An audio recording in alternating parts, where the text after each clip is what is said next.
Hi everyone, I'm Dr. Larisa Corda and I'm the Channel Mum Women's Health and Fertility Expert, and I'm coming to you in lockdown number 3. First thing I want to say is that there is a lot more reassuring news and a lot more that we have learned since COVID was first introduced into our societies and started spreading. So if you hit the subscribe button now, we can get started and hopefully offer you lots of advice and help. We are screening women, and certainly when you're admitted into labour or for your caesarean section, you will have had a test as well to check if you are positive or negative. We are taking all of the necessary precautions in the hospital with the PPE and making sure that everyone is kept as safe as possible. If you're having a caesarean, the test will take place before you even come into hospital so that we can make the necessary arrangements in theatre for you. With regards to testing of your partner within the hospital, at the moment, not all hospital trusts have availability to the lateral flow test or the FAST test to be able to test partners. So if a partner has symptoms, they must be tested in the community. And if they do test positive, sadly, they won't be allowed to be your birthing partner and you will have to select someone else to come. But if they are negative, then they're all good to come and attend with you during the process of active labour and delivery. Is there data on the number of women who got COVID whilst giving birth in hospital? We don't have that yet. However, we do have data which suggests that the risk of transmission between mother and baby is very low.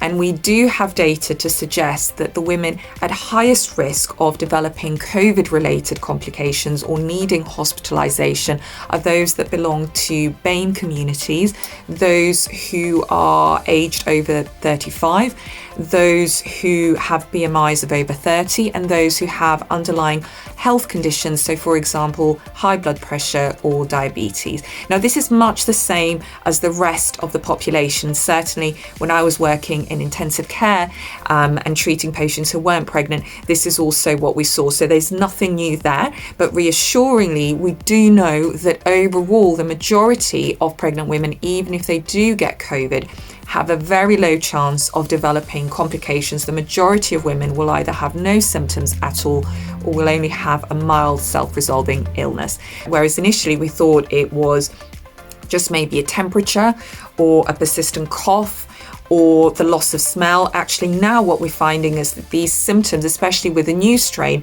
can be a lot more varied. So there can be things like diarrhea, vomiting, even headache is a really common presentation we've seen women come in with. So if you have anything like that, please be on the alert that you potentially might have coronavirus and may need to be tested. Also, it's really, really important that in the majority of cases, you do isolate, but if your symptoms progress or they're not resolving or there's anything that's worrying you, it's really, really important that you do call the hospital and you seek our advice. We would much rather we were called and contacted and offer reassurance, if nothing else, than if we weren't and you suffer on your own in silence.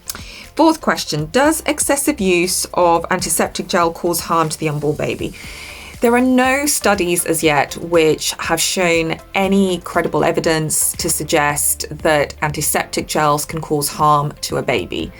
What I would say, because I know lots of you will be concerned about any potential harmful chemicals that are there, and again, though we don't have the data and studies on this, I would say that if there is the option to get a more natural version of the gel, and there are lots of options out there, especially in terms of hand sanitizer. In fact, I have one that's mainly based along natural substances, then do go for that option. The RCOG says you should socially distance in the 3rd trimester. If you are in the 3rd trimester, you should just be even more cautious. But if you are called to an appointment, if you are called into the hospital, really important you attend with your face mask, as everyone should be anyway, and that you're distancing. So really, it's just being a little bit more careful, but there's nothing really in particular that you would need to be doing that's any different really than the general guidance during this lockdown period especially. The other thing to say is there will be women who have some underlying health conditions where their risk of getting complications from COVID are higher, and those women will be sent letters about needing to shield and needing to potentially not really leave the house for anything unless it's an emergency. So that's really, really important if you are one of those women, that you make contact with your maternity team so that they are notified about your risks, and that they try and minimize exposure to you, especially when you're coming in for scans or any face-to-face appointments as well.